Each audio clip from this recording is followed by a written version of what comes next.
The time when we moved to the West Bank, that time was really, really hard time because at that time it was the second Intifada. And I just ran on the street and that tank was just after me, and I was really young. We say in Arabic like اطلب العلم ولو في الصين, which literally means seek for knowledge even in China. When I came here, my scholarship was a full scholarship, which means that they will give me accommodation for free. They will give me an allowance every month. And they will pay for my university fees. So that's awesome. I was lucky for that. Actually, I chose cardiology because I love that specialty. But to be honest, after the war started, I was like, maybe if I have a chance to change my specialty, maybe I could change it to surgery. Of course, I love my specialty, but the thing is, I think after the war, my country need more surgeons. Because for now, what's killing people the most isn't heart attacks; it's other. Yeah, there is a lot of people who died. A lot of people are injured, and we need more doctors. I think more surgeons. Welcome to another episode of Crispy Bros Podcast. I'm your host, Bo, and today I'm excited to have a very special guest, my good friend Mohammed Isam Al-Awade, whom we usually call by Isan for simplicity reasons. Originally, he's from Palestine and now studying medicine here in West China Medical School and Hospital in China. He brings a wealth of personal experiences and unique perspective that we're eager to share with you. In this episode, we'll dive into our own stories and our own opinions. So, which means no fake news, just genuine insights and experience from our lives. We'll try to steer clear of political views. After all, we're not here to point fingers or attempt to solve the issues that even the smartest and bravest among us find perplexing, or those who fancy themselves the smartest and bravest, especially some outsiders who seem to have very strong opinions about what's going on in the Middle East. We'll be talking about hearts, literally, with expertise from a licensed doctor in Jordan and Palestine. We'll explore the fascinating world of cardiology, which is Isan's focus of study nowadays. We'll discuss what we believe could make Arabia, China, and the world a better place, from advancements in medicine and research to the importance of cultural exchange. We'll also spend a lot of time discussing Isan's journey to China. He'll share invaluable advice for anyone looking to follow in his footsteps, whether you're considering studying abroad in China or any other country, or you're pursuing a career in medicine. So sit back, relax, and join us in this wonderful conversation. So before we dive in, I wanted to ask, how would you like to be addressed on this show? Because normally we've been calling you by your Chinese name, Isan. But I'm curious, what do people back home call you? I mean, my original name is Muhammad. Mm-hmm. Actually, in Arabic, if you want to say it, it's like Muhammad. But in English, they don't have Yeah, we have that It's very difficult for people who don't speak Arabic. So, like, my name is Muhammad, actually, yeah. Mm-hmm. Yeah, it's an Arabic name. It's the name of our prophet. It's a religious name, Yeah. It's And like that is the most used name around the world, right? It's the most used name in the world, actually. Yeah, true. Okay. It's very famous name. Mm-hmm. Yeah. So in China here, usually people call me with my Chinese name, which is Isan. And even the foreigners that I know here, my friends, they call me Ethan, because it's just they convert it to Ethan because it's look more, I think. It sounds too similar. Yeah, it sounds too similar. So, I mean, my Chinese name, it come from my father name, actually. It's not from my name because, in China, our names, the way that we write our names and we have our names is different than in Chinese language. So it's very difficult to call us with our original names here. So usually when there's some foreigner who come to China, they need to give him some Chinese name. Yeah, it's a thing. Yeah, so actually my name is Mohammed Isam Al-Awadi. It's very long. Muhammad is my name, Isam is my father name, and Awadi is my family name. And I also noticed that there's an L, right? Awadi. Yeah, it's like the in English. It's like the tree, Yeah. Yeah, so yeah. So I think they found that Muhammad is very long and Al-Awad is very long. So they choose Isam, which is my father name. So they changed it to Isen. Okay. That was the origin. Okay. Yeah, but for me here in China, I'm used that people sometimes call me by my name or my family name. Some people will call me by my Chinese name, and some people will use Ethan. I'm okay with all of them. Good. Yeah. That's good. That's really awesome to hear. I'm gonna call you Ethan for the rest of the show because I'm already used to it. Yeah. So speaking of back home, could you tell us a little bit more about where you're from? So like I'm originally from Palestine, and I'm ethnically Arab. So you have Palestine, Jordan, and Syria, Lebanon. We almost have the same culture. It's Levant in English. So we are from that area. We have the same culture. Yeah. I speak Arabic. My country is very, very old country with a very old history. It's just beside Egypt and Iraq, and also very old countries. Yeah. So we have that rich culture, Yeah, of course. And you were telling me that you were born in Bethlehem, right? Actually, I was born in Bethlehem, in the West Bank. And you grew up in? I grew up in Hebron. So Hebron, it's another city. Yeah, it's not that far from Bethlehem, It's just below. It's just half an hour by car. So actually, I was born in Bethlehem, and after that we just moved to Jordan. We spent some time in Jordan, and then we returned back to the West Bank. So yeah, I was born in Bethlehem, but then after that I spent a little of time in Jordan. Then we move again to the West Bank, and at that time it was at the beginning of the 2001. Yeah. Yeah, that time was really difficult in the West Bank. How old were you back then? Maybe 5 years. 5 years old. I wasn't that big, that old, yeah. So what was it like growing up in Hebron? I mean, the time when we moved to the West Bank, that time was really, really hard time, because at that time it was the second Intifada. Yeah, that time the situation wasn't that good actually. I remember when I just arrived to Hebron, in maybe the first month when I arrived there, I was in my uncle's house, and then the Israeli army decided to enter my area, and I was 5 years old kid, and it's my first time to see some tanks on the street. That was really terrifying, man. So I was in my uncle's house, and my uncle's wife was suggesting that I should go home because it was maybe 2-3 minutes from my home.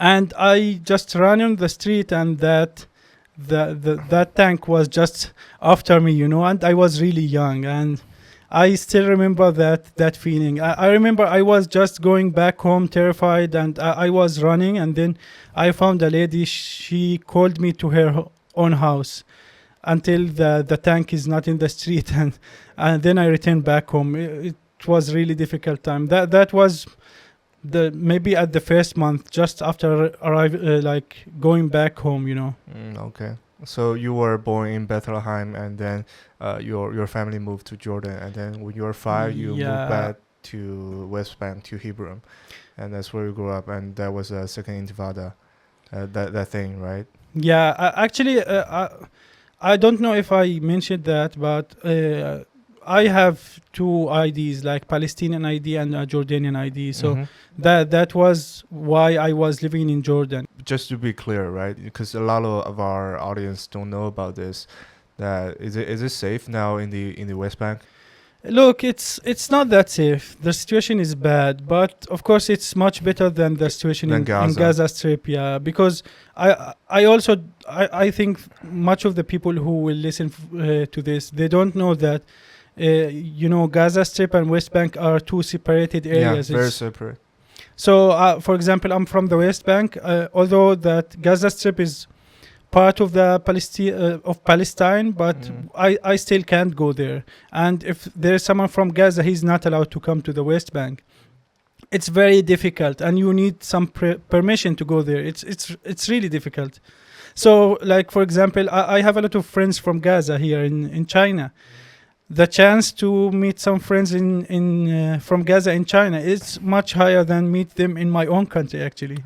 Although I live in Hebron, which is in the south of the West Bank, and Gaza is very near. It's maybe 30-40 kilometers from where I live.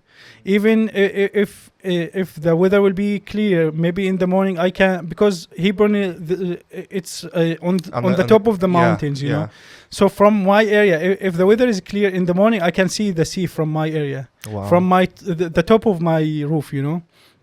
So it is very it's not that far, but we still it's very difficult to go there. If things get dire in West Bank again, if that ever happens, let's hope it never happens. But if that ever happens, do you and your families ever consider moving to Jordan or other Arab countries around the area? I don't think so, because like historically, if you will look about the history of my country, like before 1948, before the war that started in my country, a lot of people left their homes when the war started. Like there is a lot of people who were living in Haifa, Jerusalem, and all of these big cities, and they were kicked out from where they live, and now they don't have the right to return back. So I'm afraid that if I will leave my country, I will not have the chance to return back, and I think me and my family would not consider leaving my country.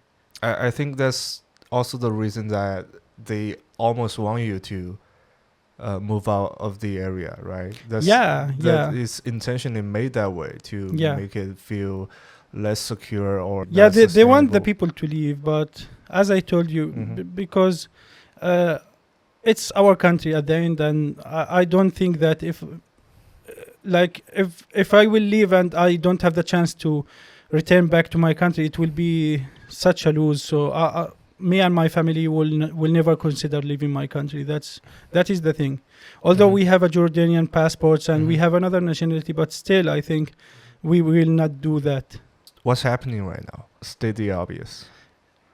Now there is a war. It started more than 400 days ago, you know, more than 400 days. And since the war started, there is a lot of people who get killed and a lot of people who get injured. Like me personally, I have a lot of, I lost some of my friends, and in China here, I have a lot of friends from Gaza. Yeah. Some of them I already lost. Like I have a friend who was studying in Beijing, and he already got killed with his brother in the war. And there is another friend who lost his mother and brother, and there's another one who lost his brother. And the ones who are lucky, who didn't lose anybody, they just lost their homes. Even some of them, I have a friend who already graduated from China, and he don't know where to go. Like, I mean, he's supposed to go back home, but there is nothing back home now. Some areas are not there anymore, you know, if you understand what I'm saying. So far, how is this conflict affecting you personally? Yeah, as I mentioned before, I lost some friends, and there is a lot of people who got killed, a lot of people who are injured. The situation is really bad. And even before this war started, you know, from 1948, the situation is not that good, you know. There is a lot of things that I think people from other areas, they think it's they don't know about. For example, in the West Bank, I'm not sure if people know that, but in the West Bank and Gaza, there's no airport. So we don't have an airport. If you want to go to another country, you should go to the Jordanian one, right? I mean, I'm from West Bank, so I need to go to Jordan. But if you are from Gaza, you need to go to Egypt. Yeah, although there is Ben Gurion Airport, it's not that far from where I live, but still I need to go to Jordan, and you should use bus, you know, to cross the border, and it's really hard, and sometimes you spend more than one day trying to do that. Even sometimes when I come back home from China, the airplane just go above my area, you know, and I can see my area still. I need to go to Jordan, cross the borders, and that's really hard. You also tell me this funny story before that you were at the checkpoints. How many checkpoints do you have to go through to go back home? I mean, there is a lot of checkpoints, you know. some of them, they remove it and then they put it again. It depends about the situation. So there is a very famous checkpoint between the south of the West Bank and the north and the middle of the West Bank, Yeah. I mean.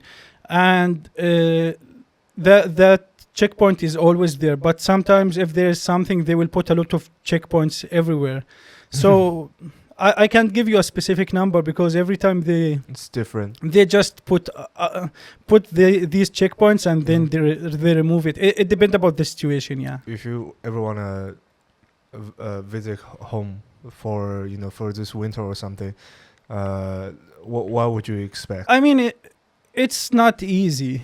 Like I spent last year before coming to China, I spent it in Jordan. I returned back home during Ramadan. You know, we have a 1 month that we fast on. Mm-hmm. So, yeah, to be honest, almost all of the last year I spent it in Jordan. So even from before the beginning of the war, I was in Jordan. I didn't know the situation is that bad until I returned back home. Okay. So, for example, I live in Hebron, as I said before. We need to break our fast maybe at 6 o'clock. Mm-hmm. Yeah, 6 p.m. Mm-hmm. So where I live beside the street that connects the middle of Hebron to the south of Hebron. Mm. So people are just finishing their works and need to return back to their families and eat, have a meal together, break their fast. And at that time exactly, the Israelis will close the road and not let most of the people return back home. And they will start just maybe have shooting, and it's really difficult. I mean, you are supposed to eat your food, but there is some bullet sound everywhere. No. It's very difficult, yeah. Yeah, I don't know. There is another information I think a lot of people don't know. Actually, East Jerusalem is part of the West Bank, Mm-hmm. but although it's part of the West Bank, we are not allowed to go there. We need a permission also for that. Why would there be a permission if it's part of West Bank, bro? I mean, it's inside the West Bank borders, but the Israelis recognize Jerusalem as part of Israel, and there is a wall just around Jerusalem. So if you want to go there, you need to pass some checkpoints, and if you don't have a permission, you are not allowed to go there. Why would there be a war in West Bank, and why is it like? Man, if I ask too many questions, just stop me. No, it's bro. okay. It's okay. There are so many questions. Yeah. It's okay. So I think after the second Intifada, they have that idea that before the second Intifada, I think there were no wall between Israel and West Bank, and then after the second Intifada, they were like, we are not allowing people to enter Israel because of that, because there were some problems on that area, between West Bank and Israel. Some people will just enter Israel from these areas. So they said, okay, we will build the wall and nobody can just enter from there. But although they built that wall, they enter all of East Jerusalem. So now East Jerusalem is actually inside Israel. It's almost not a part of the West Bank now. I mean, if you look at the map, it looks like it's part of the West Bank, but on the ground, it's part of Israel. You are not allowed to enter there unless you have a permission. And where are you supposed to get this permission from? There is they have some areas when you go there and ask for permission, and if you are lucky, you can get that. I mean, not everybody can get that. For example, in Jerusalem, there is that famous mosque, Al-Aqsa Mosque. Yeah, that mosque is the third holiest place for Muslims all over the world, and it's very important for us, even as local people, Mm-hmm. So, if we have some important religious, for example, festivals or something like that, they will put a age limit, So they will say that people who are more than 60 years old are allowed to go there, but other younger people are not allowed to go there. Okay. So I'm still young, Yeah. I mean, I need to wait until I'm more than 60 years old to enter there. So you can imagine the situation. Oh man. Yeah. this brings me so much memory. Like I told you before, like when you are 5 years old, I was also like 4 or 5. I was born in 97. You were 96, if I remember correctly. So when I was 4 years old, I was like, I had this memory. It's much different from your early memory. But I have this clear memory of my dad showing me a picture of a tank. You know, it's like a UFO shaped tank, like taken from the rear camera. I saw that in the news. Like I remember him showing me this picture, and back then there was like dial-up internet. You have to like wait for 30 seconds to get a small frame of image, and that image was behind of a tank. I remember so vividly that this tank looked like a freaking UFO. I mean, these tanks are really big. I mean, in picture they don't look that big, but if you see it in reality, it's too big. It's very big, and if you will see that on the ground, it's really terrifying. And that's like Merkava, right? That's like a weirdly shaped, like a UFO, right? Yeah. It's really intimidating to see that. Yeah. It's just weird, man. I have this memory and you had this memory. I probably, I saw probably the same time that you saw, except that I saw it in the news, living in a safe area with my parents in my house. By the way, in the West Bank, if they want to take someone to jail, for example, they usually come after midnight. So they usually come at 2 a.m. in the morning. And they start searching for that guy. And sometimes they will go to maybe 5-6 houses trying to find someone. And I remember also when I was young, very young, they enter my house at very late hour, and they were like asking some questions, fully like soldiers with weapons, and they were asking, you can imagine like you are 5-6 years old and there's some soldier with a weapon inside your house at the midnight. That's crazy. It's really hard. So life there it's not that easy, and you when you are just very young, you can see these things. It could affect you. Yeah Bro, you've lived through some intense moments growing up. And I know that this probably impact you personally more than I can imagine, obviously. It's so different. But now you're in China, right? I'm curious, what inspired you to come to all the way to China to study? I mean, after I finished high school, I was lucky that I got very good grades. I had that idea that I need to go abroad, So I was lucky because my grades were very good, and there is a lot of scholarships. And I started just randomly applying for scholarships. I mean, I didn't meant to come to China. I'm very happy to be here, but I didn't meant to be here. That wasn't your first intention. Yeah, actually, to be honest, I didn't focus about which country I will go to. I was just trying to go out and find some place to get your education from, And there is a funny story about that. I mean, when I start applying for that, I applied for the Chinese scholarship, and then our government just published the name for the people who already got the scholarship. My name wasn't there. So I was just applying for other scholarships. But then for some reason they increased the number, and then I received a call from the Ministry of Higher Education. They are telling me that you got a scholarship to study in China, so you want it or not? I was China, and I think you should give me some time. Because you guys already published the names and my names wasn't there, so I was having other plans, Yeah. So they said there is no time. If you want it, you come tomorrow to Ramallah, and we can discuss that. If you don't want it, just don't come. Okay.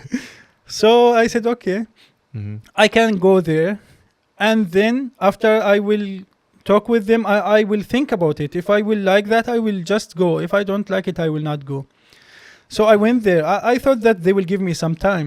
They told me, this is your university admission. So just go. And they gave it to you. Just go apply for your visa, and Okay. you don't have that much time. You should be there in September, you know. Okay. And I was, that's too fast, bro. But that's intense. yeah, that's how it goes.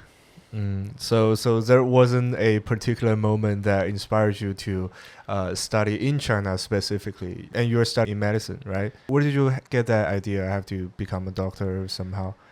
I mean, it's funny, bro. Yeah. Like I'm Arabs, you know, and I Yeah. think all of the Asian have that common thoughts, you know. Is it like you either have to become an engineer, a doctor, or a failure? Is that same? Yeah. So I think it's similar in Arab countries, in Pakistan, India, even in China. If you are a very good student, you should become an engineer, a doctor, or a lawyer. Otherwise, you are not that good. Okay. Yeah, that is how parents see the things, you know. And that is how it works for me. They told me that you should become a doctor, so I studied medicine. Okay. You were also applying for scholarships, right? Yeah. Yeah. And does that help you in a way, you know, financially? I mean, Yeah. I was really lucky, to be honest, to get a full scholarship. Like, when I came here, my scholarship was a full scholarship, which means that they will give me accommodation for free. They will give me an allowance every month, and they will pay for my university fees. So that's awesome. I was lucky for that. So how was your first year in China? I heard that it was really tough, right? You know, are there any major culture shocks or unexpected moments? Yeah, there is a lot, actually. I mean, when I came the first time here in China, there is a lot of things in China that it is very different than my country. For example, like it rains in summer in China, and that was really weird for me because in my country it's usually rain during winter, and I never saw rain in the summer. Rain in summer. That was something new for me. Yeah, that is one of the things. And there is also the 2-hour breaks between 12 p.m. and 2 p.m. In my country, we don't have these kind of things. Like, in my country, you just start your work at 8 a.m. or 9 a.m. You finish at 3 o'clock, maybe 4 o'clock, and that's it. We don't have breaks, like long breaks like that one. Yeah, these are some of the culture shocks that I found here in China. And to be honest, I expected that Chinese can speak English very well. I mean, at least they can Where communicate. did you get that idea? I mean, I know that English is an international language. Even me, I speak Arabic. It's not my first language. And I thought that Chinese at least can speak some kind of English, at least. Yeah, maybe you have some questions and they can help you with that, but I don't know if they are shy or if they think their English is not that good. Maybe that's why they just don't communicate in English that much. Because when I arrived to Beijing, as I told you, I thought that they can speak English. And you know, I came from Palestine, which is a very small country. It's not that big comparing to China, of course. So we don't have trains there. Even in Jordan, people usually don't use trains. So like I reached Beijing. In Beijing, I need to take a train from Beijing to Jinan. Yeah, I need to do a 1 year of Chinese language in Shandong University.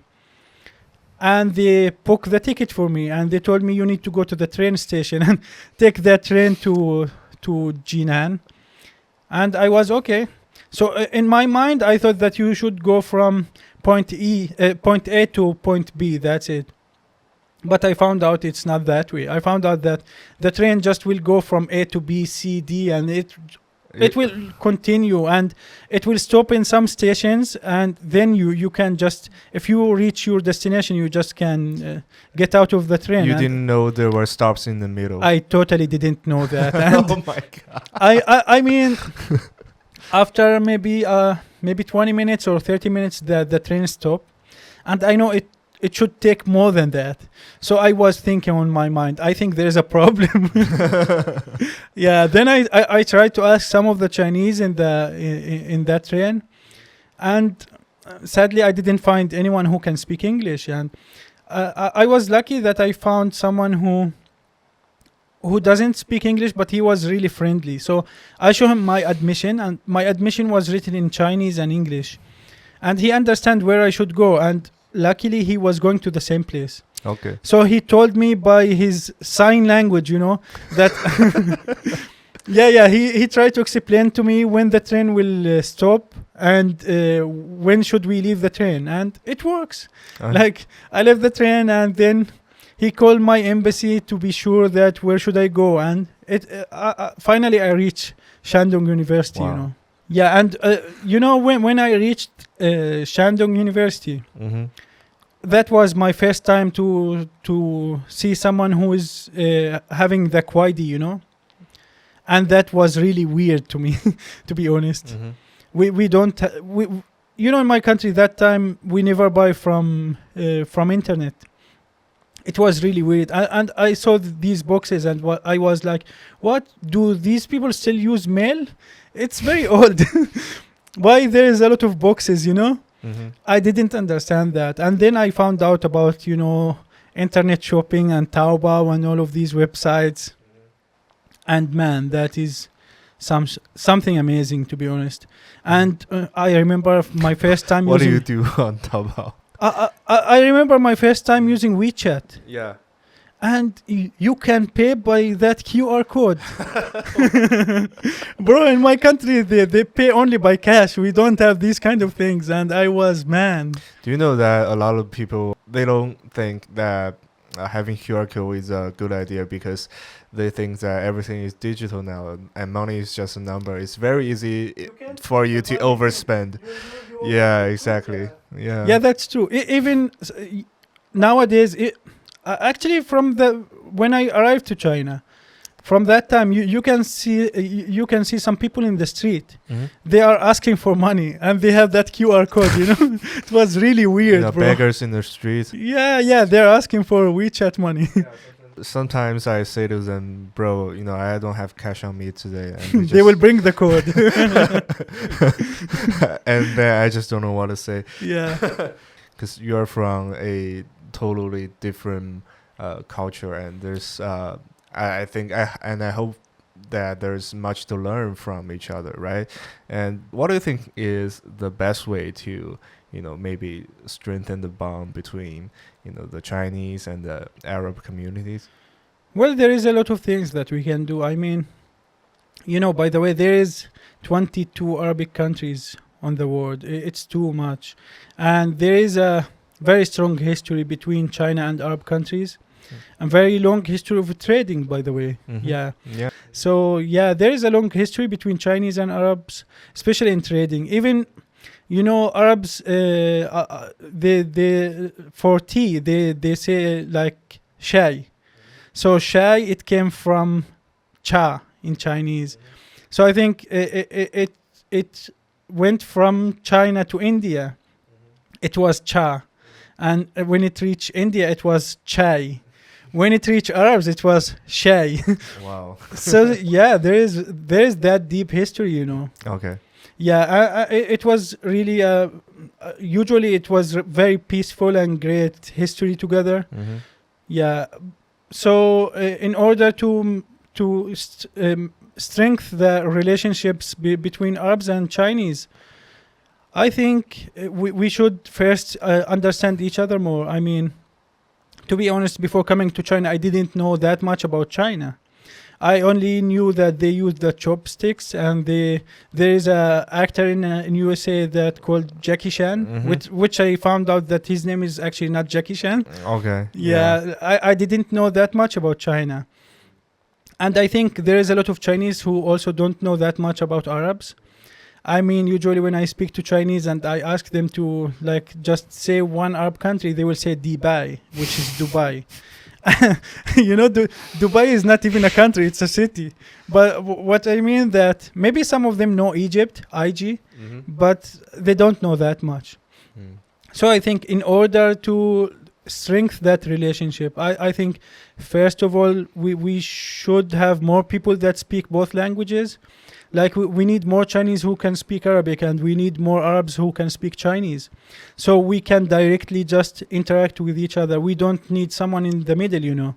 I remember you telling me about, this whole like Chinese to English and then to Arabics. Yeah, because imagine someone from an Arab country and he doesn't speak Chinese. He want to learn something about China.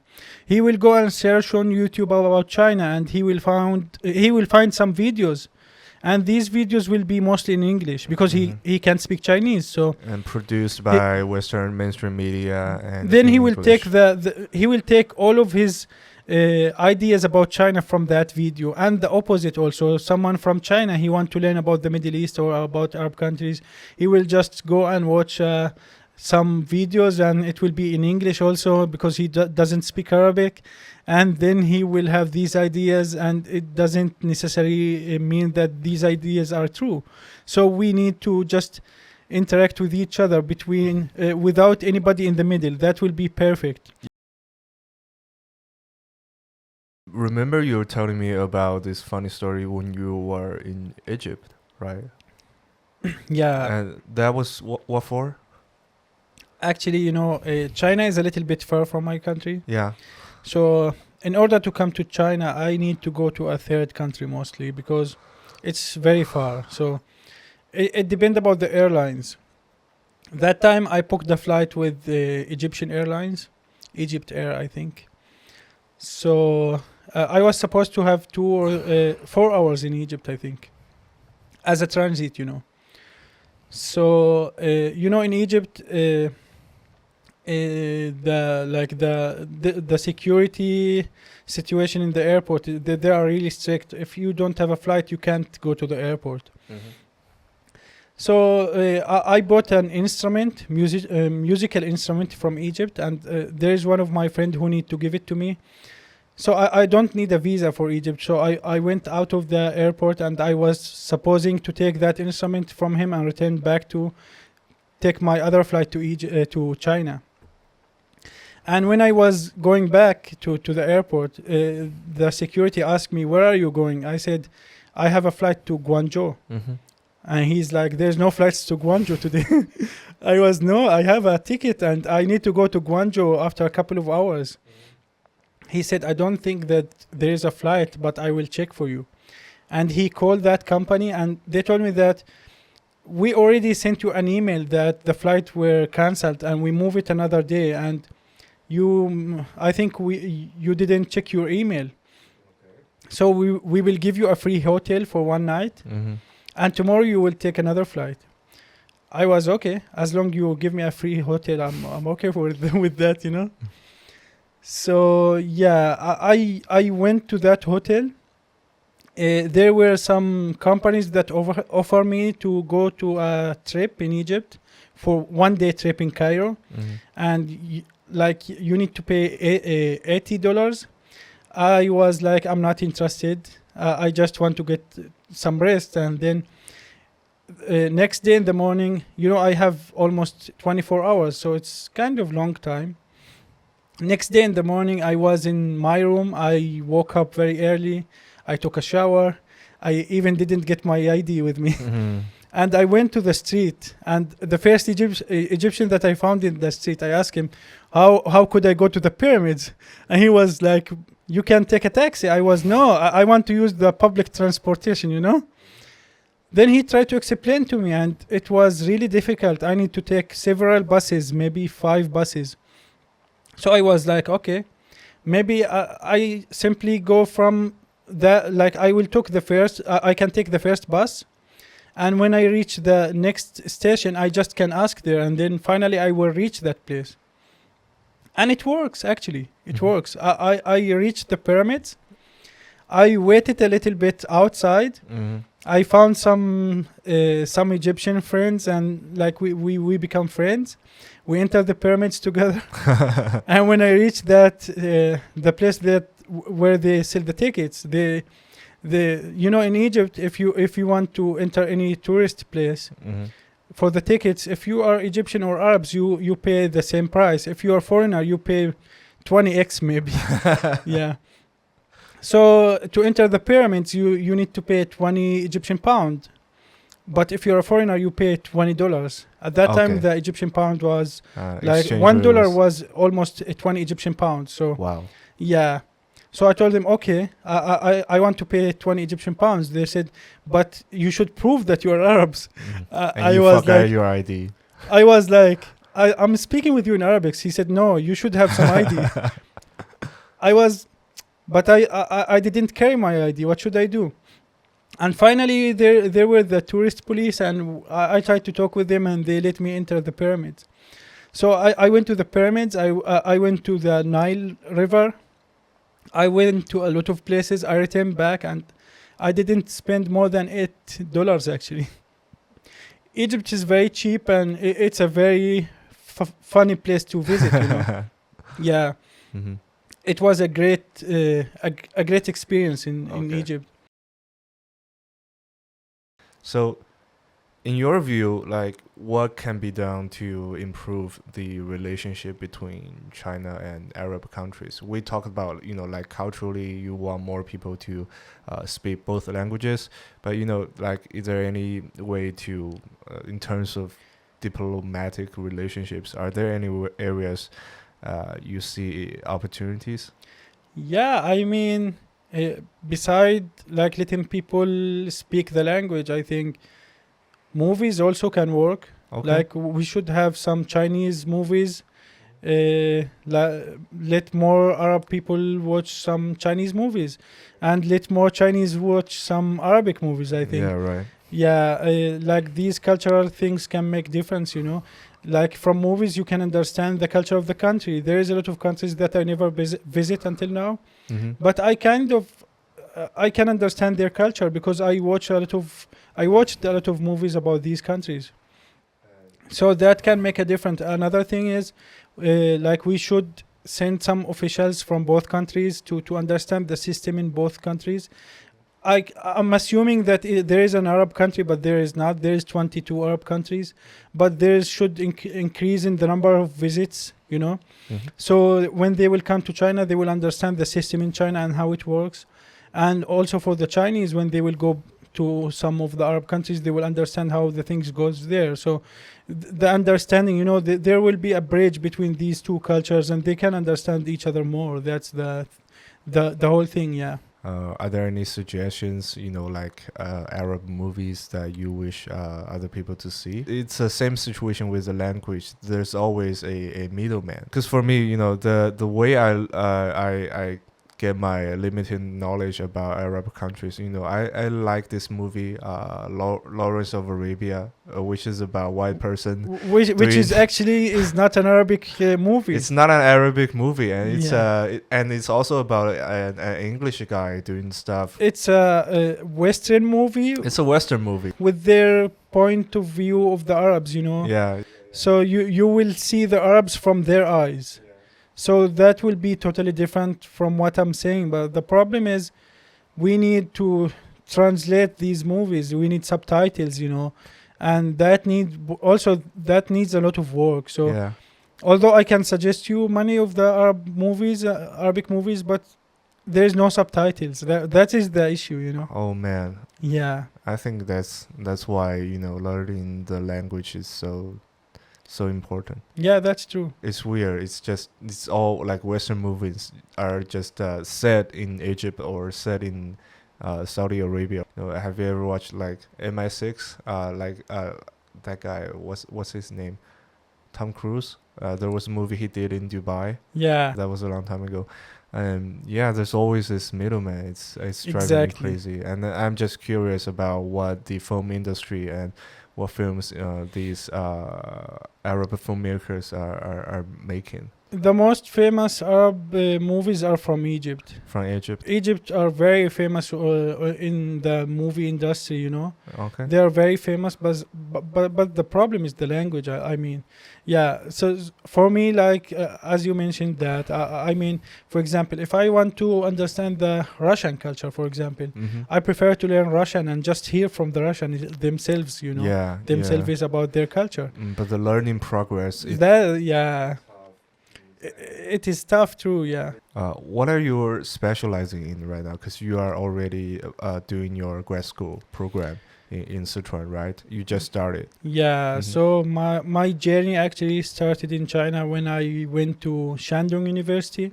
For your bachelor's? No, I did 1 year of Chinese language because I got a scholarship, and one of the condition of my scholarship, it was to study in Chinese. Okay. So I did medicine in China, in Chinese, and I think that was super difficult. That was really hard. But here am I, like, I already graduated, and I'm really grateful for that.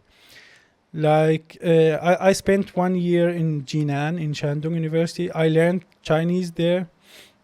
Then I did my bachelor in Xi'an Jiaotong University.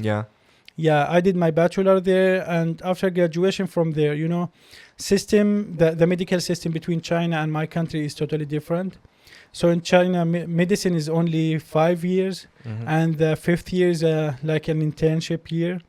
In my country, medicine is 7 years, and the 7th year is an internship year. So the system is different. So for me, after graduation from here, I need to do extra 2 years. I returned to Jordan. I did the 2 years, and I mean, Jordan and Palestine have the same system. And then after finishing the 2 years of training, you need to like do the national exam. I did the national exam. Thankfully, I passed that exam, and now I'm licensed doctor in Jordan and Palestine. So I can work there now. After finishing that exam, I like applied for my master degree here in Sichuan University. And here I am, like, I started here in September. Yeah, it's almost 2-3 months is here. You were specializing in cardiology, right? Yeah, I start learning about, like, I start my specialization here in Sichuan University, Huasi Hospital, you know, West China Hospital, which is one of the most famous hospitals in China. For a lot of people here, we recognize it as one of the best medical schools in the world in terms of industrial output and research output, right? Yeah. I read on the university website. Or the hospital website, I don't remember. That was when I was in my country. The hospital is responsible about 0.5% of the whole like worldwide research. And that is a huge percentage. 0.5% West China Medical School. Yeah, and according to like the ranking here in China, West China Hospital is the second best hospital in China. Yeah, I know you are only starting. You haven't got, you know, the extensive experience with it, but I'm just curious, what are the most common misconceptions that people have about cardiology, and you know, even the procedures you do? What are the differences between what you can do with you know, maybe a surgeon can do? I mean, yeah, there's a lot of people don't know what is the procedures that we do as a cardiologist, and what's the procedures that done by cardiothoracic surgeons, you know, cardiac surgeons. So like for cardiac surgeons, they usually have like they do open surgeries like cabbage and these kind of surgeries. It's usually an open surgery. For us, people think that we don't do surgeries because we are a branch of internal medicine, you know. And people think that people in NEC they don't do surgeries, but that's not true. We have some kind of procedures that they are like just like surgeries. Like, for example, if somebody have a heart attack and need some kind of like intervention in the cath lab, like we are the people who will do that. So for cardiology, there is a branch called interventional cardiology, and these guys work in the cath lab. So if you have a heart attack, you go there, they open the artery. If you some people need a valve replacement, and under certain criteria, it will be performed by cardiologists. Okay. Yeah, you have another branch called electrophysiologist, and these people are specialized in the electricity of the heart. So if you have some irregular heartbeats and you need some intervention, they are the people who will do that intervention. So they will insert that like very tiny line from your hand, and goes all the way up to your and they will maybe they will do ablation for you. And all of these procedures are mostly done by cardiologists, not cardiac surgeons, Yeah, so we do interventions, we do some kind of surgeries, and some people don't know that. So that is the main thing that I think a lot of people still, until today, they don't understand. Okay. Yeah, is there something you wish more people to know about cardiology, or maybe they should just listen more to cardiologists, right? Yeah, I mean, the problem is there is a lot of diseases in cardiology that it's very hard to predict. I mean, some people will have a heart attack, and we cannot know when they will have that heart attack. It's very difficult for us. So until now we cannot predict if somebody will have a heart attack, when they will have the heart attack. But we have some risk factors that we can tell the people about. Like, we can say that if you eat healthy food, if you sleep well, if you do some exercises, if you control your blood pressure, if you control your blood sugar, if you are that healthy, mostly you will not get the coronary artery disease as early as you will get it if you don't live healthy life. The special thing about cardiac disease, especially coronary artery disease, it's only a small clot that can destroy your life. So if we have that way that we can just delay that, or we can just prevent it, that means that mostly you will have a healthy life. What was your major in your bachelor's degree? It's you study general medicine. You study everything. You study everything. You study general surgery. You study internal medicine and gynecology, pediatrics, everything. Why do you choose cardiology as your specialty? In the university, I was really good at cardiology. That was one of the reasons why I chose cardiology. And for me, cardiology, it's like a mix between surgery and internal medicine, and I think that thing suits me also. Also, about my specialty, I love to have a specialty that it's like some kind of serious, like you are saving lives, So I was like, I want to take a specialty that when I wake up in the morning, I know that I need to save lives, Like literally, people will have a heart attacks, and when they will come to our department, we literally if we will not help them on time, they will die. So it's very critical job. So when you woke up in the morning and you feel like, okay, I today I will save some lives, although I'm not Superman, but still I can work on that. I can help people like to live more and to spend more time with their families. So that was one of the most important things that let me choose cardiology, to feel the importance of my own life. It's not like if you're in other specialty, you can't save lives. Everyone saves lives. Every doctor saves lives, but it's different. And you think that there's a certain degree of emergency to it, and you want to, provide that help when people most need it. I mean, all of the doctors, of course, they save lives every day, but like most of our patients, especially if you work in the cath lab, they are critically ill patients, and if you will not help them on time, they will die. It's very, very emergent, and like we should help them at the right time, otherwise they will die. And in the cath lab, if there's someone with a heart disease, if they have a heart attack, he will go to the cath lab and you will do that procedure for him. Maybe after 15 minutes or maybe 20 minutes, if you just take that cloth, then like he can live healthy. Like he will not have problems. Maybe he will take some medicines for a couple of years, but still he's 100% healthy. It's not like other specialties. Like some patients will have some neuro diseases, neurology stuff, and still like they need to deal with their diseases. Maybe you can help him with some of the drugs that you have, but they will not be 100% just like before. And that's what make our specialty wonderful. Like, I mean, the patient will enter the cath lab and he's almost die, and he will leave that cath lab if that procedure will be successful. He will leave in perfect health, almost perfect health.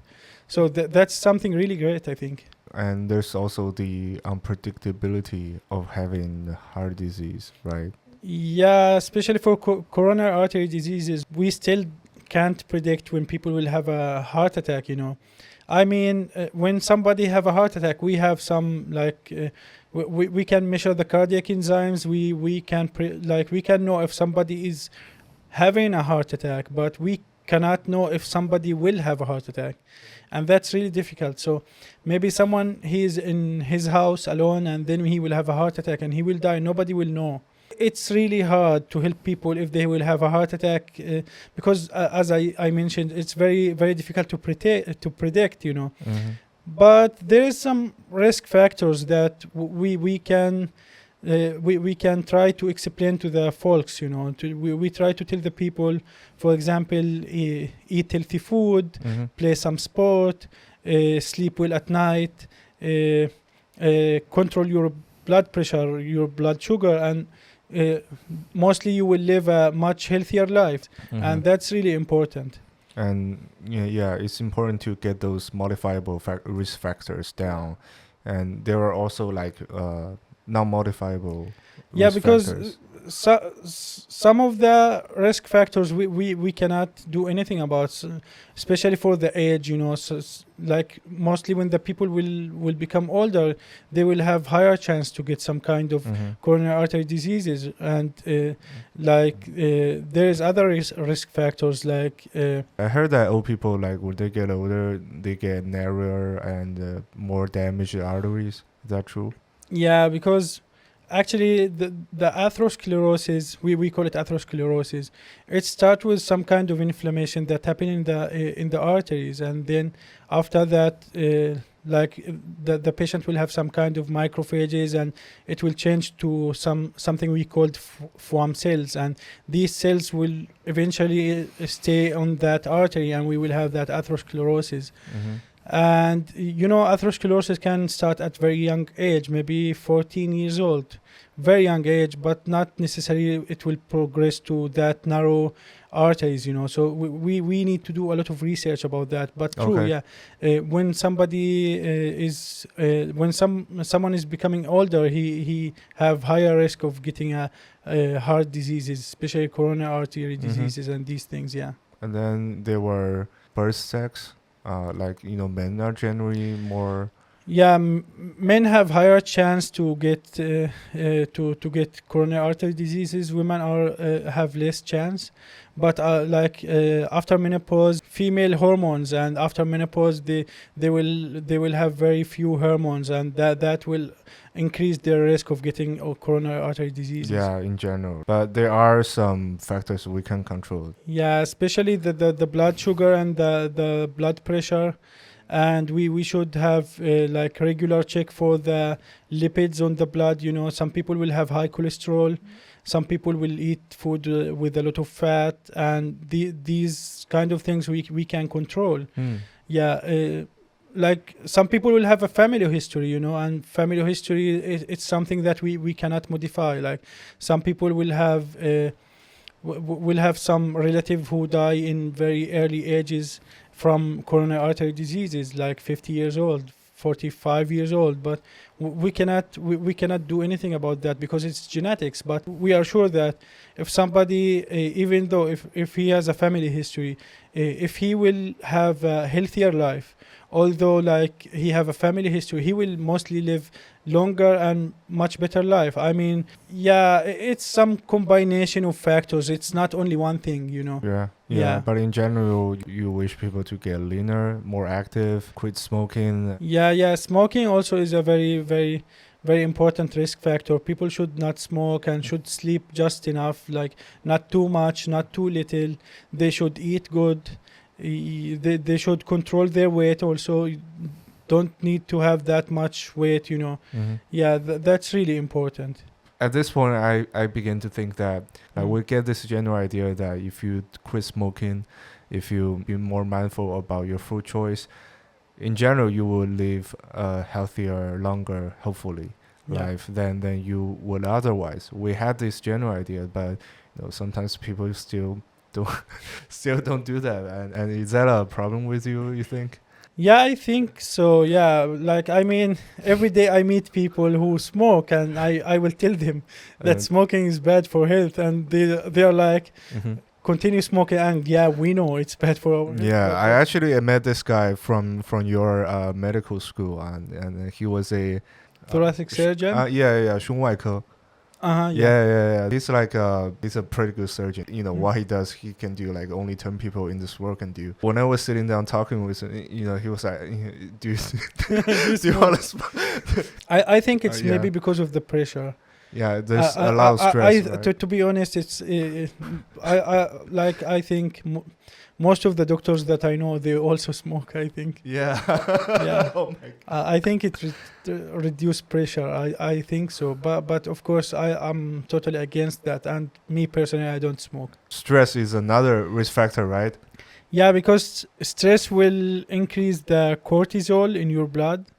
And that can let you get high blood pressure, and that could also let you get high blood sugar, and all of these together can destroy your coronary arteries. You know. Even if doctors are expected to give health advice, I think some of the doctors they themselves they're like.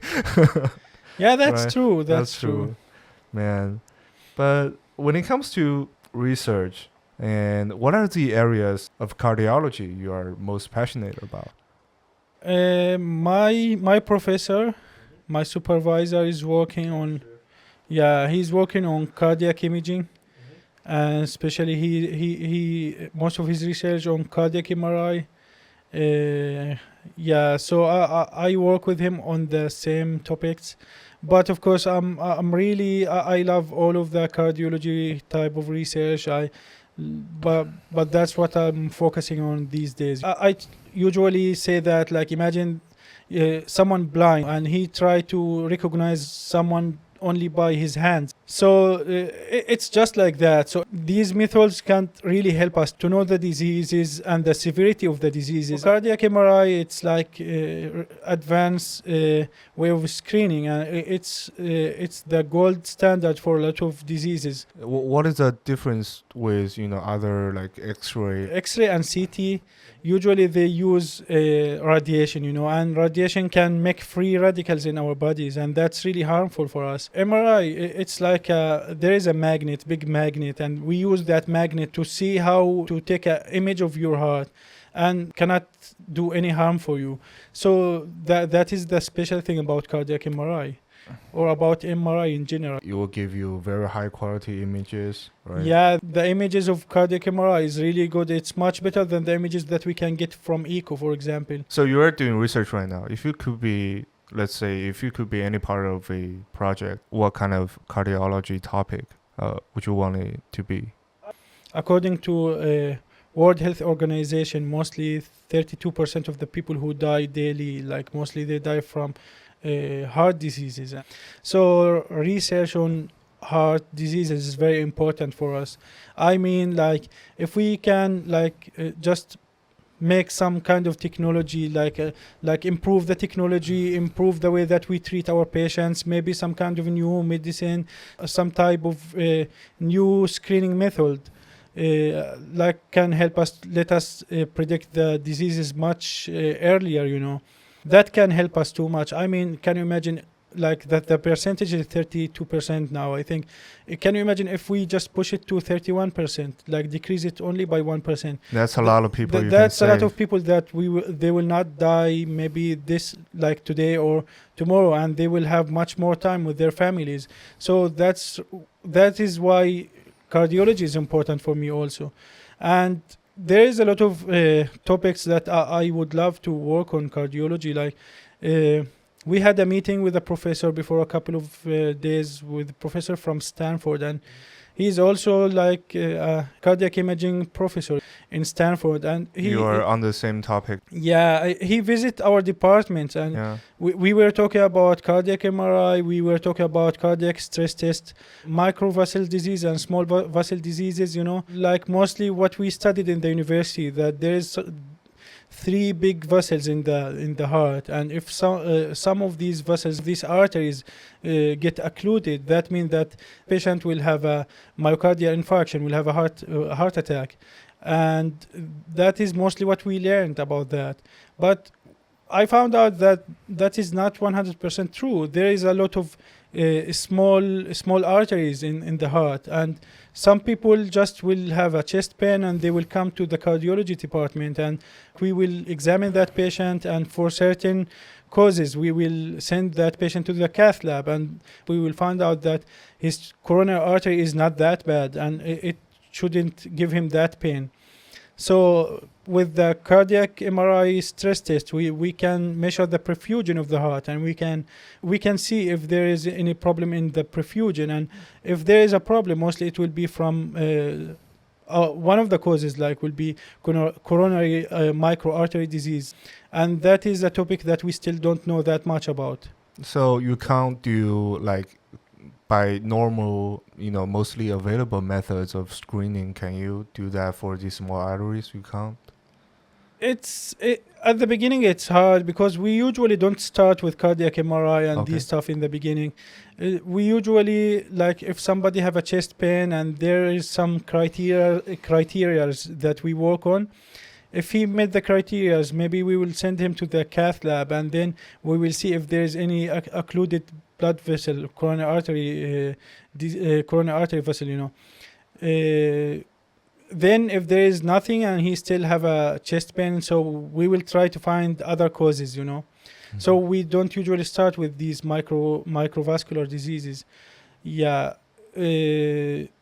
And as I told you before, we don't know that much about this, but I think it's mostly related to high blood pressure and high sugar in the blood, And this goes back to the risk factors that we talked about that's before. True. But I mean, for like if you have a clot in one of your major coronary arteries, we can open that artery. But for small arteries, it's kind of hard. So like there is other type of treatment we are trying to use on our patient to treat them. Okay. And also with cardiac MRI, like there's some patients will have a heart attack, and then they will come to the hospital. They already got that heart attack, and now after they are coming to the hospital, we can do cardiac MRI for these patients, and we can see their muscle, the cardiac muscle, and from the tissue we can know if we can do revascularization for that tissue. Some people will get benefit from that and some people will not. So by cardiac MRI we can know who are the people that will get benefit from that, and then we can send them to the cath lab, and then we will do revascularization, and then their health will improve, because we measure how good your heart is by something called ejection fraction, which is the amount of blood that your heart pump in every beat. So some people will have a very low ejection fraction, and then after we will do that cardiac MRI, we can find out that he still have some tissue that if we will do revascularization, his ejection fraction can improve, and that's really great. All of the cardiac imaging methods are really important, because without these methods, it's very hard to know like the stages of, for example, some people will have valve diseases, and some people will have as I said, heart attacks. It's very hard to evaluate that patient without these methods, you know. Okay, you have to see it for sure, right? Yeah. Okay. You've been at Sichuan University and, working with West China Medical School for a while. You've been in this program for a while now. So what's it like, balancing life as a student and your, professional training in the hospital, right? First of all, a lot of people don't know how it goes here in China. I'm not sure either. I only heard about stories. First of all, the system is totally different. So in my country, for example, and in a lot of countries, you after graduation from medical school, you just apply for a residency, Mm-hmm. And the residency will be in a hospital. If you are that lucky, maybe you will go to a university hospital, but usually you are just a resident in that hospital. You are not a student, Here in China, it's a combination. Like you work in the hospital, but you are still a student in the university. So you have some kind of graduation requirements, and you need to work on research, and you need to work on hospital. It's really difficult, but it's really great at the same time. So you will understand more about research. You will work on research, but also you will work in the hospital. Mm-hmm. And about the balance, there is no balance here, to be honest. Like in the morning, usually we go to the hospital. We will have our morning meeting and morning round. We will see the patients, and then maybe we will go to the operating room, and maybe at night we will have some classes, and after that even we will go to the lab or to the office to work on research. So it's really hard. It's very difficult to be a doctor here in Huasi Hospital, West China Hospital. But I mean, this hospital is one of the top in China, and and your peers, they're like I mean, even my Chinese colleagues in the hospital, they are the best of the best, and like what you expect in very high ranking hospital like West China Hospital. Your risk factor is man.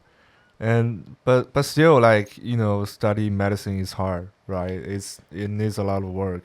Yeah, it is hard. It costs a lot of money for the state to get more doctors in the field. That's right? true. Yeah, that's true, because different countries have different different government, and the way how the universities works. So some countries will offer you free education. Some countries you need to pay for that. For example, like US, even if the government will pay, or even if you will pay by yourself, it still costs a lot of money. So it's hard, and most of the countries doesn't have that much of seats for doctors, Yeah, so it costs a lot of money, and there is a lot of stress also, and our life it's a little bit stressful, I think in countries like England, right?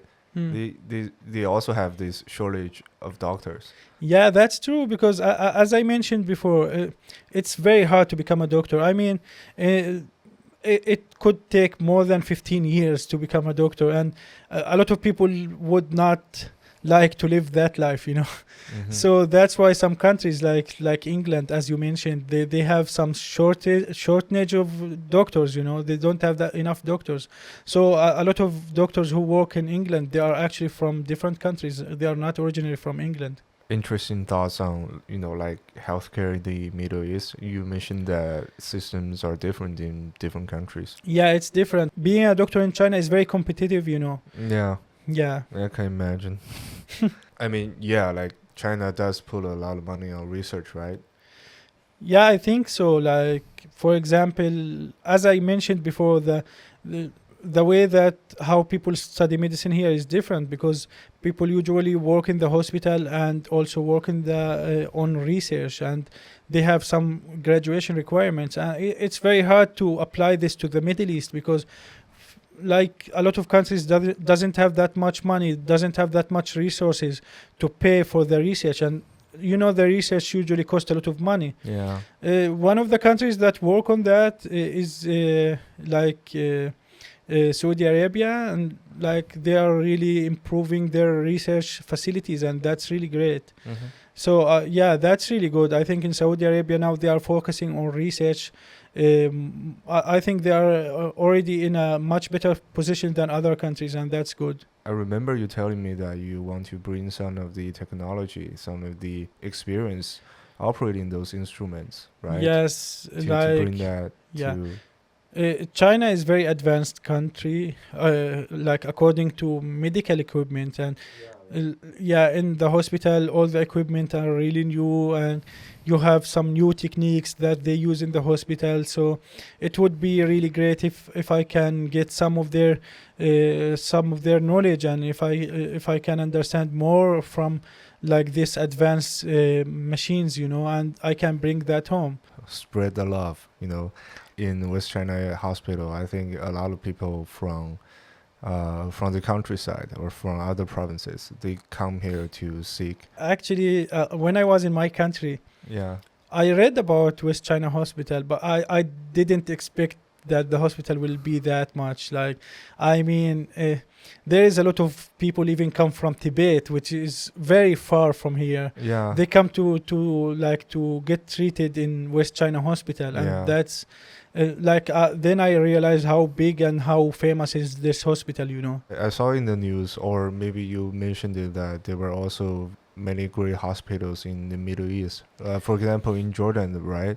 There was a whole medical tourism thing going on there. Yeah, like private hospitals in Jordan are very famous, to be honest. Actually, there is a lot of students who study medicine in Jordan. Mostly after finishing their degree, they go to the US and they continue their residency there, and some of them will return back and work in the private hospital in Jordan. That's why a lot of the private hospitals in Jordan are very famous. And Jordanian Royal Medical Service are very famous. Like, they have also very advanced hospitals. And also, as I mentioned before, for the private hospitals, there's a lot of doctors who did their residency in US, and they return back to Jordan. So nowadays there is a lot. I mean, it's not only from now, like for 30-40 years ago, a lot of people like seek medical treatment in Jordan from different countries. So Jordan is very famous for medical tourism, Yeah, a lot of people from different countries. I saw some people from Yemen, from Philippines even. They want to they go to Jordan to seek medical treatment, and they have some good doctors and some good private hospitals. Yeah, but like the only few privileged people have access to overseas medical resources, right? Yeah, that's true. Even in my country, I mean, in my country, if somebody needs some treatment and he cannot find that treatment locally in my country, he need to try to find it in another country. And I mean, it's only work for the people who are really lucky, like privileged people, that have some money, and then they can go to very advanced countries, and they can get their treatment. But the idea is, although there's some people that have money, but still you need to, because as I mentioned before, we don't have an airport, so you need to go to like Jordan. And from Jordan, if you are lucky enough, you can find your treatment in Jordan. If you don't find it there, you need to go to another country. And imagine that there is someone critically ill, and he need to go cross the border by bus and then go to the airport, and that's really difficult. And still, even if he have the money, and even if he successfully just went to another country and everything is okay, you imagine that he mostly will get his treatment, and his family will not just be beside him, because so that's really hard. So I wish that more doctors from my country learn more advanced technology, and we have some good hospitals, so the people will They don't have to they go don't as have to go far. to another country. They don't have to leave their family members when they are that critically ill. Actually, Yeah. I chose cardiology because I love that specialty. But to be honest, after the war started, I was like, maybe if I have a chance to change my specialty, maybe I could change it to surgery. Of course, I love my specialty, but the thing is, I think after the war, my country need more surgeons. Because for now, what's killing people the most isn't heart attacks; it's other. Yeah, there is a Yeah. lot of people who died. A lot of people are injured, and we need more doctors. I think more surgeons. I heard in the news that there were supposed to be some Jordanian hospitals in the Gaza Strip. Yeah, there is No. two. I think there is two hospitals in Jordan in Gaza, but it's not enough. I think you have more than 150,000 people are either injured or dead. So Mhm. you need a lot of doctors. Mm. There is a lot of children with amputation, and you need a lot of doctors. You need more orthopedic surgeons. You need Yeah. more plastic surgeons.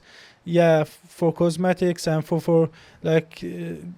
So we need a lot of surgeons. Well, I know you're just getting started Mhm. in this new program, but looking back to when you began this journey, Yeah. what's been the most surprising or the most challenging part of this journey? Chinese language. Yeah, Chinese language, because you need very long time to know how to speak Chinese. And actually, one of the things that I found here, I mean, people in Sichuan, they speak Sichuanhua, they speak Sichuan dialect, Yeah. and it's totally different than the Mandarin language, the Putonghua. It's not like totally different, but it's It different is different, believe me. I mean, I was discussing with one of my friends, and he was talking about that, and he told me, yeah, but there is still a lot of Chinese who can speak Mandarin. But I mean, most of our patients are old patients, and for old patients, they mostly speak Sichuan dialect. That is difficult. So one of the challenges was the Chinese language. You need a lot of hours to study Chinese language and to know how to speak with people. And you also have to study medicine in Chinese. Yeah, Right, for your in 5 bachelor's. years. Oh In my 5 years. Yeah. So in English or in most Western countries, my understanding is very limited on this, but I do know that if you have to learn those terminology, Yeah. those are the same, right? No, not exactly. Nice. Okay. I mean, in other countries, they usually use Latin language. And Yeah. Yeah, That's what I there mean. is that medical terminology, but here in China, they don't use it. They use it in Chinese language, actually. So if you study Chinese in Spain or in Italy, for example, Mhm. although you will study in the local language, but the medical terminology is almost the same, even if you Mhm. study in Russian. But here in China, it's totally different. Okay. 100% different. It's not even near to medical terminology in Latin. And there are also certification problems in different countries, right? As I told you before, Yeah. every country, the medical education system is different. Like in China, it's 5 years. The 5th year is internship, and in my country, is 6 years, and the 7th year is an internship. In America, for example, they study 4 years of pre-med and then another 4 years of medical school. So the systems are different. And then after graduation, if you need to work in another country, you need to apply for some exams, and these exams are different, and you need to pay a lot of money and a lot of time. And as I mentioned before, to become a doctor, it takes too many times. So we don't have that much time. I mean, to become a very good doctor, you need years, maybe 15, 20 years at least. And then applying to other exams, that's really difficult for us. So to make some collaboration, to work in other countries, maybe we could help, because you remember when COVID was in China, Yeah. and some countries maybe have some kind of events, and there is shortage of doctors, and they need They need volunteers.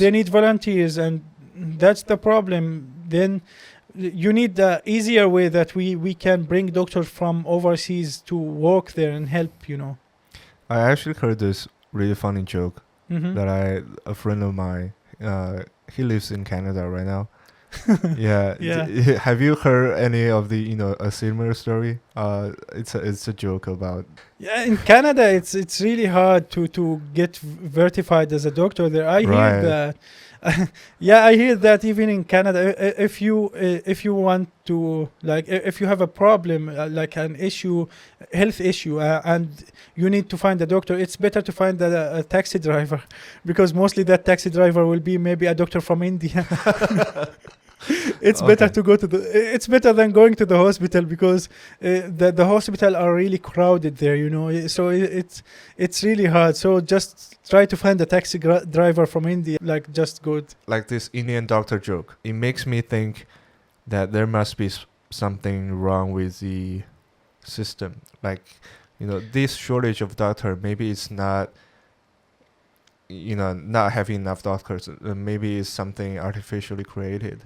Yeah, I think we need some kind of system, international system, that can recognize your training, can recognize like your certificates, and it will become easier for doctors to work in other countries. Right. I think we need that. It will make it easier, shorter, and much more efficient. Yeah, for example, like if there's another COVID situation, let's hope it never happens. But Yeah. if it happens, you need volunteers from other areas, or maybe there could be some major war effort in some area. You need a lot of surgeons, and let's just pull all of the doctor resources. Let's pull all of the surgeons to where they are needed the most. And it would be awesome to think that, right? Yeah, but I mean, we still have something like that, we have some international organization, Mm-hmm. and these international organization can just ask for permission to work in a place if there's a problem there, and they can go and work there. Yeah. Mm-hmm. But I still believe that there's some work that we should do on this certification thing. I think the most challenging thing could be in the bureaucracy, right? Yeah, I think so. Yeah. You have to spend a lot of time to recognize the. Like every country have different exams, and like even if you need to study to these exams, you need to stick to some of the sources, for that exam, and that take a lot of time, and like take a lot of your energy and a lot of money also, and that's really difficult. Do you think there could be some? Maybe let's not go there, but I'm just curious.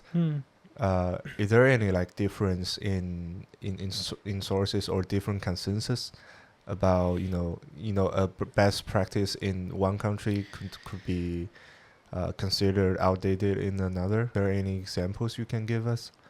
I mean, like based on your experience. I mean, every country have their own exams, and Right. every exam is different. So, for example, if you need to study to the exam of country A, you need to see how the structure of the exam, and there is a specific way that you need to use to study to that exam. Yeah. So, and that take times. Although all of the exams will talk about medicine, but every exam is different. The duration of the exam is different. The type of questions are different.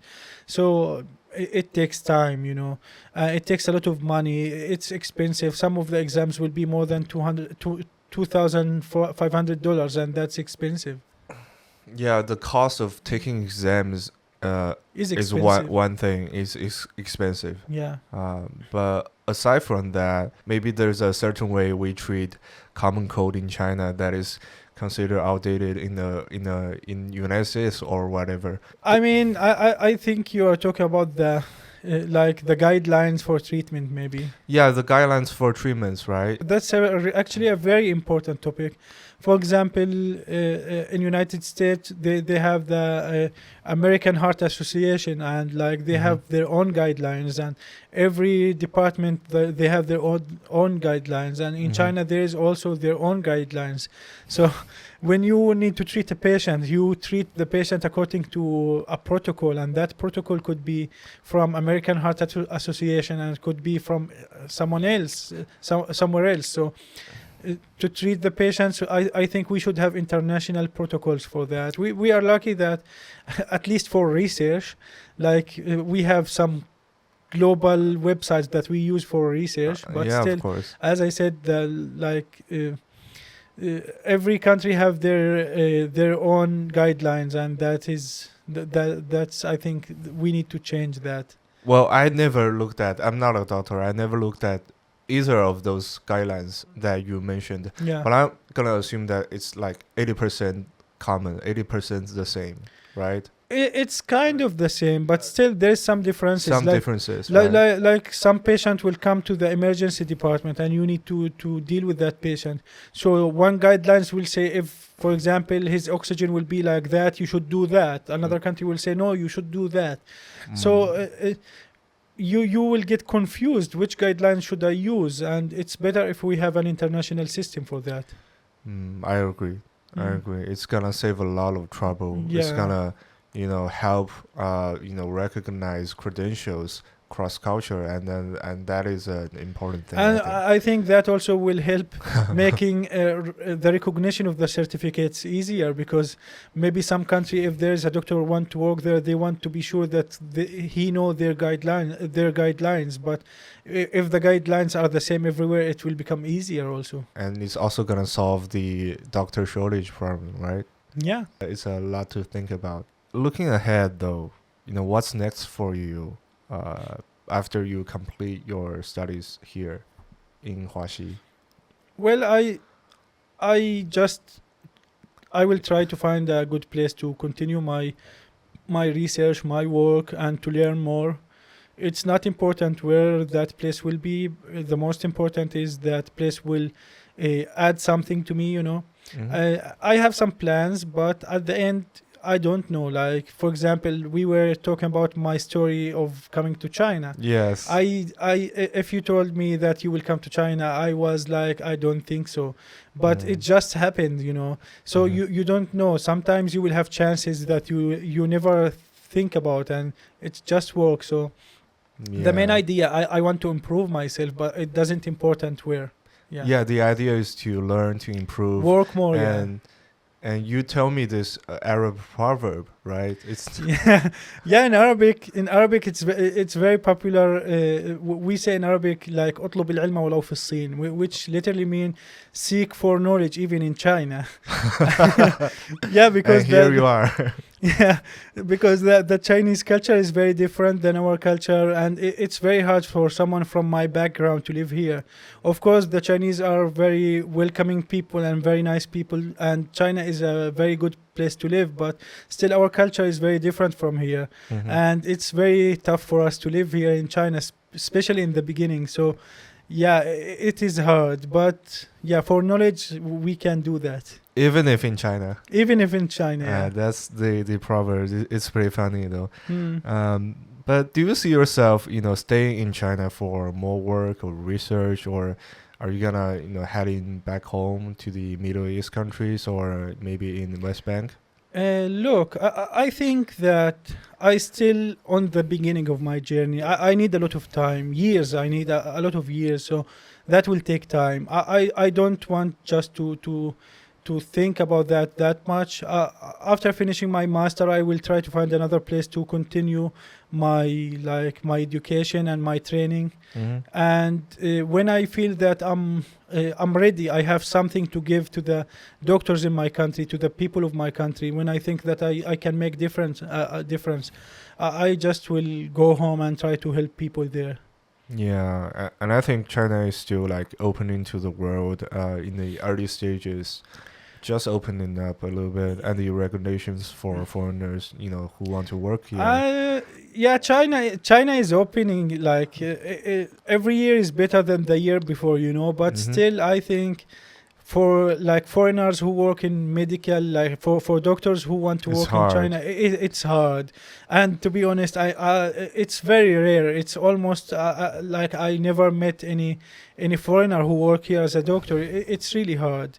So maybe because of the regulations, and maybe because I don't know. You should consider also that not a lot of doctors that can speak Chinese, So maybe that is one of the causes. So I wish in the future we will see more foreigner doctors getting their training, their education, their work here in China, because this country is a big country and they need a lot of doctors. Yeah, and I will also wish for more Chinese doctors to be exchanged into other cultural backgrounds, into other cultural environments, so that there's a healthy mix and mingle of because great at the ideas. end, our health is something international. Like the health is important for everyone. It's not for China or for US or for any country. It's something globally, and we share that together. So we should work on that so we can improve our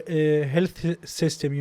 So that will give benefit for all of us. I hope it will get better. But before we wrap up, Isan, so if you could share one piece of advice with someone thinking about following a path similar to yours, what would it be? I mean, as a foreigner who want to study in China, I would like to say that they should learn Chinese as possible as they can, because Chinese need a lot of time, as I mentioned before. So it takes time. It take a long time actually. So if they can learn Chinese from very early age, it will be great. It can help them a lot, That is for the language and also for the culture. If they can understand more about the Chinese culture, it will be easier for them to understand the how the society here. Because when you just come to China and you don't know anything about the Chinese culture, I think the first couple of months will be really difficult for you. So to pass that culture shock, I think it's better to understand more about China before being here. That will be my advice for someone who want to study here. For someone who want to become a doctor like me, I think they should also try to finish their degrees fast and continue their education from very early age. They should focus on research, because research is very important. I think there is some countries that they don't focus that much on research, and that is really a bad thing, because as I mentioned before, our health is something international, something that we share, all of us, all of the human beings, So if somebody is doing research, he can help everyone, and we should work on research. And it's important because some of the rare cases don't get recorded in another language or another culture, and it's important to pull this knowledge together to I'm lucky also. Right? I'm lucky to be in West China Hospital, because as you mentioned before, this hospital is very famous, and people from very far places come here. We usually every day see some rare patient, rare diseases, So that is great. And I think, as you mentioned, some people from different countries, maybe they saw some there is a patient and they saw some rare symptoms, or maybe there's some rare adverse effect of some drug. If they will write a case report, for example, on that, it could help everyone. So we should focus on research, and we should teach the students from very maybe at first or second year how to do research, because at the end research is not that related to the to the medical field. Like every specialty, they work on research, and that's how we develop our system. Looking back everything you've been through and all you've achieved so far, what's the one thing you are most proud of? Survive. I mean, when I just look back and I see that I did my bachelor here in China in Chinese in 5 years, and I graduated just on time. I'm really proud of myself. Good. And I'm proud that I already got my license, and I can help people on my society, and that's really great. Thank you so much for being here and sharing your story with me today. Your journey from your roots in Palestine and Jordan to study medicine in China, this is nothing short of inspiring. I think there are a lot more similar stories to yours.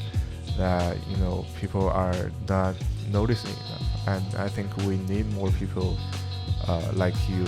I'm just looking back on our conversation today. You mentioned that we need to shake off the middleman. We need more people to get to know each other without any filters or preconceived notions, and that's important. And you've shown us this power of resilience, and I wish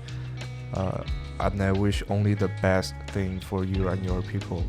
And this pursuit of making a difference, and it's really inspiring for me. I'm really happy also to be with you in this episode, and I wish the situation in my country will become much better, and I wish that the relationships between China and Arab countries will become better, and we can understand much more about each other. And as I mentioned, I'm really happy to be your guest today. Thank you. I'm sure you'll find yourself useful in most places. Thanks again for being here and for being so open with me. Thank you. You're welcome. Thank you for having me.